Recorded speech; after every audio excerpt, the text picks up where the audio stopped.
It is 2022, and in Uber's office, it started with a single message. Not a sophisticated zero-day exploit, not a nation-state attack, just a teenager and a password. And within hours, one of the world's biggest tech companies was wide open.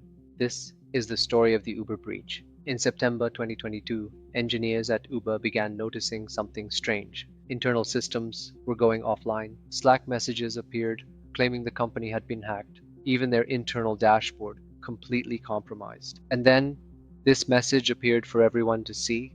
I announce I'm a hacker and Uber has suffered a data breach.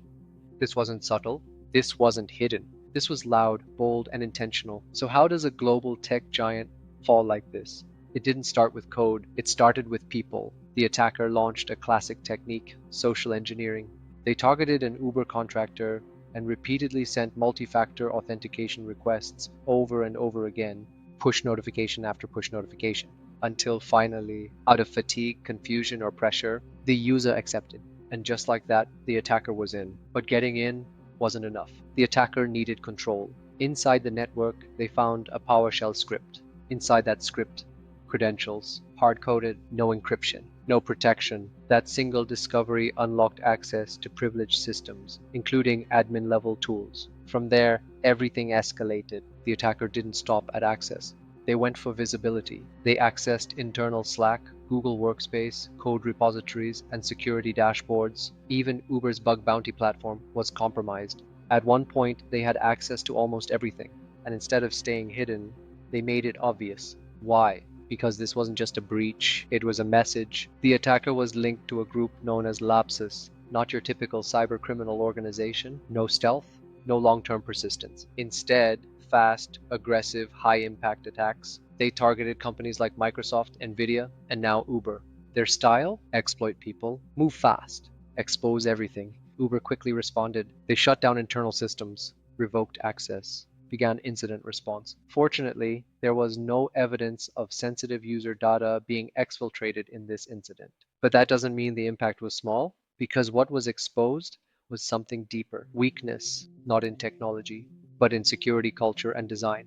This breach wasn't about hacking tools. It was about over-reliance on MFA without user behavior controls, credentials stored insecurely, excessive access permissions, and lack of zero-trust enforcement. The attacker didn't break the system. They used it exactly as designed. So what can organizations learn from this? Number one, MFA is not enough. If a user can approve access under pressure, then MFA becomes a checkbox, not a control. You need number matching, context-aware authentication, and behavior-based alerts. Number two, identity is the new perimeter. Once the attacker got in, there were few barriers. No strict segmentation, no strong identity governance. In modern environments, identity is everything. Number three, hard-coded credentials are a ticking time bomb. That PowerShell script, it turned access into control. Secrets should never be stored in plain text. Use vaults, managed identities, and just-in-time access. Number four, zero trust is not optional. If implemented properly, the attacker's movement would have been limited. Instead, they moved freely. Trust should never be assumed. Number five, detection must be behavior-driven. The attack wasn't invisible. Repeated MFA requests, unusual logins, privilege escalation. All signals were there. But were they acted upon fast enough? This attack changed something important. It showed the world that you don't need elite hacking skills to compromise a billion-dollar company. You just need persistence, creativity, and one human mistake. The Uber breach wasn't just a cybersecurity incident.